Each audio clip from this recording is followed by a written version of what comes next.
আপনারা জানেন যে গিয়াসউদ্দিন আল মামুনের সহ বিএনপির ভারপ্রাপ্ত চেয়ারম্যান তারেক রহমানের নামে যে 2009 সালে যে মানি লন্ডারিংয়ের মামলাটা হয়েছিল, সেই মামলাটাতে জনাব তারেক রহমানকে বেকসুর খালাস দেওয়া হয়েছিল ট্রায়াল কোর্ট থেকে।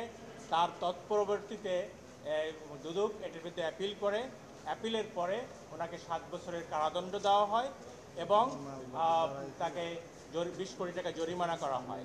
তৎপরবর্তীতে তার বিরুদ্ধে আমরা মহামান্য আপিল বিভাগে লিফটি অ্যাপিল দায়ের করি। সেই অ্যাপিলের প্রাথমিক শুনানি আনতে 10ই ডিসেম্বর লিভ গ্রান্ট করে। সেই লিভের উপরে আজকে শুনানি হয়েছে। শুনানি হওয়ার পরে আদালত দুদকের যে মামলা, সেই মামলার কোনো সাবস্টান্স খুঁজে পায় নাই এবং মোটামুটিভাবে অ্যাপিল বিভাগের সকল জাজ একমত হয়েছেন যে না, দুদকের কোনো মামলার সাবস্টেন্স নাই এবং ফর্মাল জাজমেন্টের জন্য 6 মার্চ ওনারা দিন ধার্য করেছেন। আপনারা জানেন যে জনাব তারেক রহমানের বিরুদ্ধে যে অভিযোগ, এই অভিযোগ শুধুমাত্র উনি একটা ক্রেডিট কার্ড ইউজ করেছেন ওনার চিকিৎসার ব্যয়ভার বহন করার জন্য, খুবই সামান্য টাকা।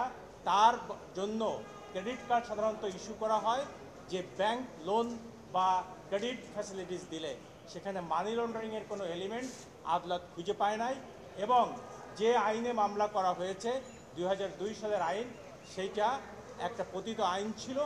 এই আইনের মাধ্যমে শুধুমাত্র জনাব তারেক রহমান ও বেগম জিয়ার পরিবারকে হেয় প্রতিপন্ন করার জন্য এবং আমাদের জাতীয়তাবাদী দলকে ডাউন করার জন্যই এই মামলাটা করা হয়েছিল।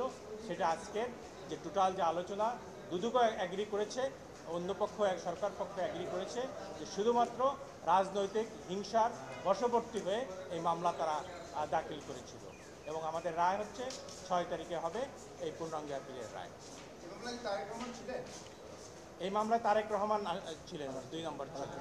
উনি লোয়ার কোর্ট থেকে খালাস পেয়েছিলেন, পরবর্তীতে হাইকোর্ট ডিভিশন তাকে 7 বছরের সাজা প্রদান করে। না, এটা সেটা না। এটা হচ্ছে মানি লন্ডারিংয়ের মামলা। এই মামলাতে 10ই ডিসেম্বর লিভ হয়েছিল। এই মামলায় 2 জন ছিলেন, একজন হচ্ছে গিয়াসউদ্দিন আল মামুন আর একজন হচ্ছে জনাব তারেক রহমান। 2 জনেরই জাজমেন্ট হবে, যাদের এটা অ্যানালগের জাজমেন্ট, একসঙ্গেই হবে এটা। এবং আপনারা দেখেন যে একটা মামলায় খালাস দেওয়ার কারণে জজ সাহেবকে দেশ ছেড়ে পালাতে হয়েছে। আমাদের বিচার ব্যবস্থার দৈন্যতাটা আপনারা দেখেন।